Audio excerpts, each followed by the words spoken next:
Baik, sebelumnya Assalamualaikum warahmatullahi wabarakatuh. Selamat siang semuanya. Sini izin memperkenalkan diri, nama saya Muhammad Syahrul Irawan, saya dari program studi Teknologi Pemilihan Ikan semester 2. Di sini saya akan ngomongin soal integrasi nasional, khususnya tentang masalah polarisasi masyarakat, gara-gara politik identitas yang makin kelihatan waktu pemilu tahun 2024 kemarin. Di sini saya izin bertanya kepada teman-teman semua dan izin menjawab.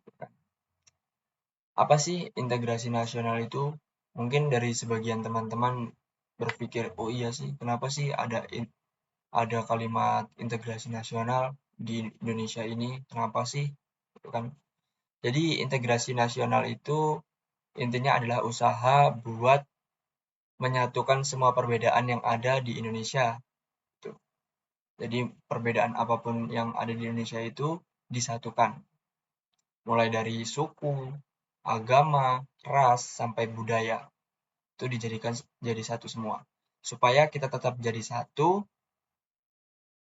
bangsa yang kuat dan nggak gampang dipecah belah oleh negara lain gitu kan.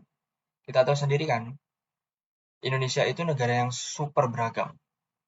Dari suku, bahasa, adat, agama itu banyak. Nah, kalau kita nggak bisa saling menghargai dan menjaga persatuan, ya negara kita bisa gampang banget untuk diadu domba oleh negara lain gitu. Terus yang kedua, saya di sini akan mengangkat isu tentang polarisasi politik identitas di pemilu 2024. Nah, masalahnya waktu pemilu 2024 kemarin, banyak banget masyarakat yang jadi terbelah, yang jadi terpecah belah gara-gara politik identitas. Yang dimana politik identitas itu kayak strategi politik yang sengaja mengangkat perbedaan-perbedaan di antara semua perbedaan itu. Jadi misalnya agama, suku, atau golongan buat cari dukungan gitu. Jadi mereka itu mencari perbedaan di antara suku, di antara agama, itu untuk mencari dukungan supaya dia itu semakin kuat untuk menjadi yang paling atas gitu kan. Jadi misalnya ada calon pemimpin yang bilang gini, pilih saya karena saya satu agama atau satu suku sama kalian. Padahal cara kayak gini tuh bahaya banget gitu kan. Apalagi dia sudah membawa agama gitu. Karena bikin masyarakat itu jadi saling curiga, bahkan sampai saling benci gitu kan. Contohnya di media sosial itu banyak banget yang saling sindir, saling serang, bahkan sampai putus pertemanan cuma ya gara-gara beda pilihan gitu kan, beda pilihan politik. Jadi mereka ya terpecah belah gitu kan. Padahal setelah pemilu selesai ya kita tetap hidup bareng gitu kan di Indonesia yang sama ini kan, di negara yang sama gitu kan. Tapi mereka semua tidak berpikir panjang sampai segitunya gitu. Sampai putus pertemanan gara-gara cuman beda politik doang gitu kan. Terus untuk dampak polarisasi politik identitas itu dari ini sendiri ya nggak main-main gitu loh. Yang pertama ada rasa persatuan dan gotong royongnya jadi turun gitu. Orang-orang jadi gampang curiga sama tetangga atau teman sendiri cuma karena beda pilihan politik. Karena apa ya? Beda beda prinsip kan beda yang dilakukan gitu kan. Terus yang kedua ada munculnya ujaran kebencian dan hoax yang makin apa ya? Makin merajalela di media sosial gitu. Banyak info palsu yang sengaja disebarluaskan gitu kan, yang dibuat-buat untuk menjatuhkan kelompok tertentu. Terus yang ketiga ada potensi potensi politik di masyarakat makin besar. Bukan, salah. potensi konflik di masyarakat yang makin besar. Kadang masalah kecil bisa dijadikan besar gara-gara sentimen gitu kan, sara gitu.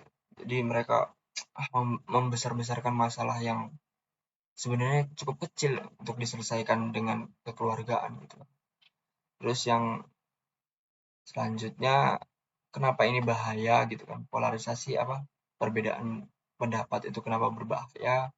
Ya kalau dibiarkan, polarisasi ini bisa merusak integrasi nasional yang selama ini kita bangun. Jadi kan tujuan dari integrasi nasional itu untuk menyatukan kita, untuk menyatukan suku, agama, bangsa, negara, apapun itu dipersatukan gitu kan.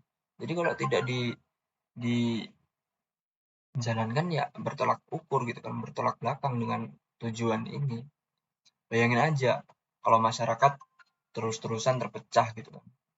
Indonesia Indonesia ini bisa jadi lemah gitu, bisa bisa jadi negara yang lemah, gampang dipecah belah. Ya, padahal kekuatan Indonesia itu justru ada di keberagamannya.